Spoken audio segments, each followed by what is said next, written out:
चलिए कॉन्ग्रुएंसी देखते हैं। कॉन्ग्रुएंट फिगर क्या होता है? Two geometrical figure if they have same shape same side then they are called congruent. Example है टू एंगल्स।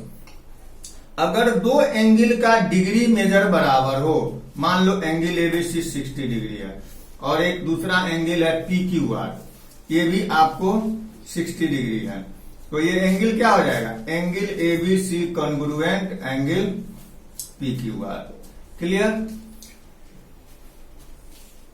ठीक है, नोट कर लो।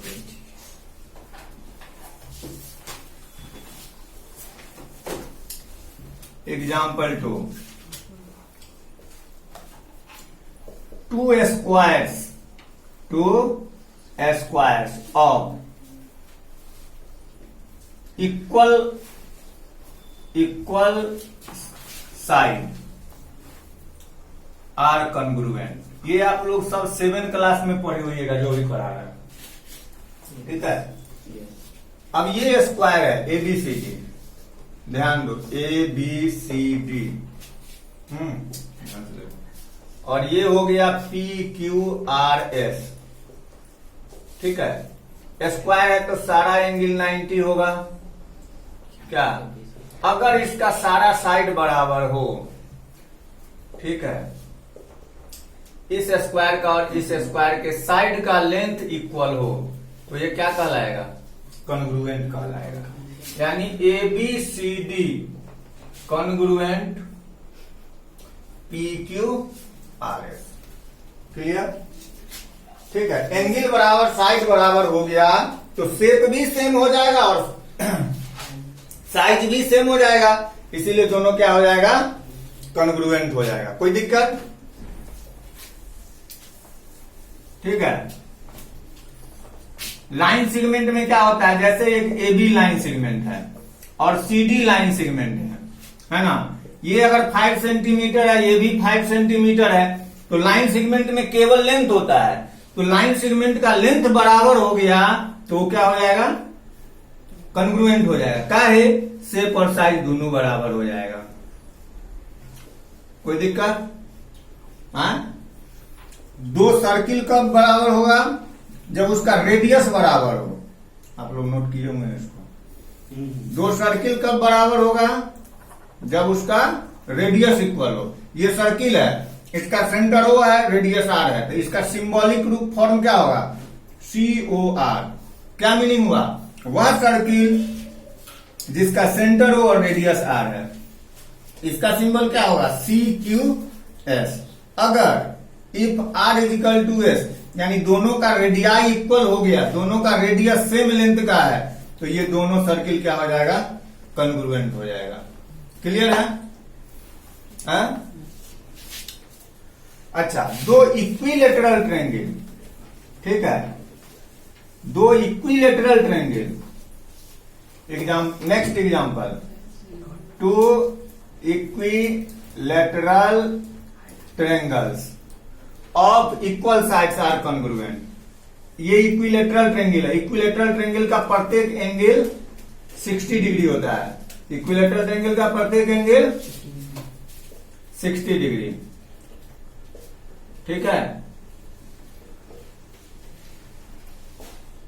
तो ट्रायंगल ABC कॉन्ग्रुएंट DEF के होगा, लेकिन कब? जब इसका साइड भी बराबर हो। जैसे ये 2 सेंटीमीटर 2 सेंटीमीटर 2 सेंटीमीटर 2 सेंटीमीटर, ठीक है। अब साइड भी बराबर है, ठीक, और एंगल भी बराबर है, तो शेप साइज दोनों बराबर हो जाएगा, इसीलिए कॉन्ग्रुएंट हो जाएगा।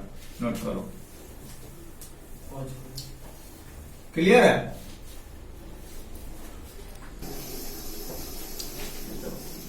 कॉन्ग्रुएंट ट्रायंगल्स लिखिए। Two triangles are said to be congruent if there corresponding angles are equal as well as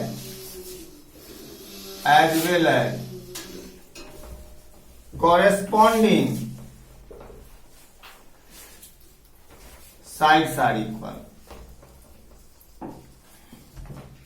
दो ट्रायंगल का कॉन्ग्रुएंट कहलाएगा जब उसका कॉरेस्पॉन्डिंग साइड भी इक्वल हो और कॉरेस्पॉन्डिंग एंगल भी इक्वल हो। अब जैसे देखिए एबीसी एक ट्रायंगल है, डीईएफ एक दूसरा ट्रायंगल है। अगर एंगल ए डी के बराबर हो, एंगल ए किसके बराबर हो, डी के, एंगल ए डी के बराबर हो, एंगल बी ई के बराबर हो, एंगल सी एफ के बराबर हो, ठीक है। A B side A D के बराबर, बी ई के बराबर, तो ए बी का कॉरेस्पॉन्डिंग डी ई होगा। ए बी किसके इक्वल होना चाहिए, बी सी का कॉरेस्पॉन्डिंग ई एफ होगा, ए सी का कॉरेस्पॉन्डिंग डी एफ होगा। Corresponding angle equal, corresponding side equal, then triangle ABC congruent triangle DEF होगा। Clear, note clear.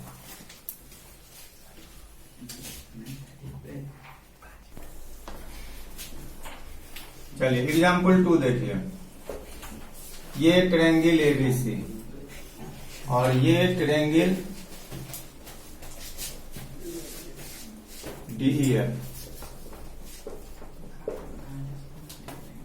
ठीक है। अगर बी एंगल एफ के इक्वल हो, ठीक है, ए एंगल डी के इक्वल हो और सी एंगल ई के इक्वल हो। ध्यान दीजिए, एंगल ए किसके इक्वल है, डी के, बी किसके इक्वल है, एफ के, सी किसके इक्वल है, ई के। ए और डी इक्वल है तो ए का अपोजिट साइड और डी का अपोजिट साइड कॉरेस्पॉन्डिंग साइड होगा। बात समझ में आया?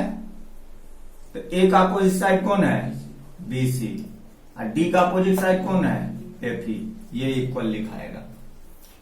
बी एफ के इक्वल है तो बी का अपोजिट साइड ए सी, एफ का अपोजिट साइड डी ई, ये इक्वल होगा। ए सी इक्वल डीई, ठीक है। सी एंगल एफ के इक्वल है तो सी का अपोजिट कौन है, सी का अपोजिट ए बी और ई का अपोजिट डी एफ। बात को समझे? ए एंगल डी के बराबर है तो कॉरेस्पॉन्डिंग साइड कौन होगा, ए का अपोजिट और डी का अपोजिट, यानी बी सी और E F. Clear?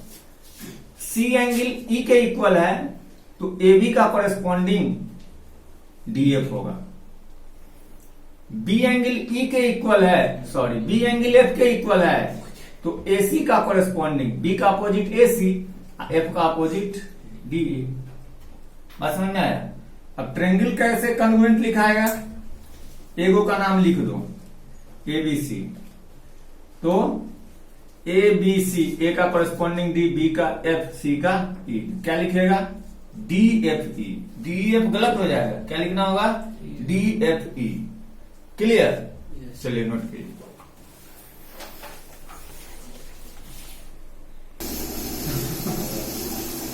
Next topic है सीपीसीटी। सीपीसीटी का क्या मीनिंग होता है? सीपीसीटी का मीनिंग होता है corresponding part of congruent triangle. CPCT का meaning corresponding part of congruent triangles, ठीक है, corresponding part of congruent triangles, ठीक है। और corresponding part of congruent triangles जो होता है वो हमेशा इक्वल होता है। क्या होता है, ठीक है, note, corresponding part of congruent triangles are always equal। अब जैसे मान लीजिए एबीसी ट्रायंगल कॉन्ग्रुएंट दे दिया पी क्यू आर के, ठीक, तो एंगल ए किसके इक्वल होगा, एंगल पी के। बी किसके इक्वल होगा, क्यू के। एंगल बी किसके इक्वल होगा, और थर्ड सीज आर के। यानी फर्स्ट एंगल इसके फर्स्ट के बराबर, सेकंड सेकंड के बराबर, थर्ड थर्ड के बराबर। ए बी साइड पहला और सेकंड लिया ना, तो इसका भी फर्स्ट और सेकंड। ए बी किसके इक्वल होगा? पी क्यू के। बीसी किसके इक्वल होगा? क्यू आर के। और एसी इक्वल हो जाएगा पी आर के। इसी को कहते हैं सीपी सीटी। क्लियर? चलिए नोट कर लीजिए।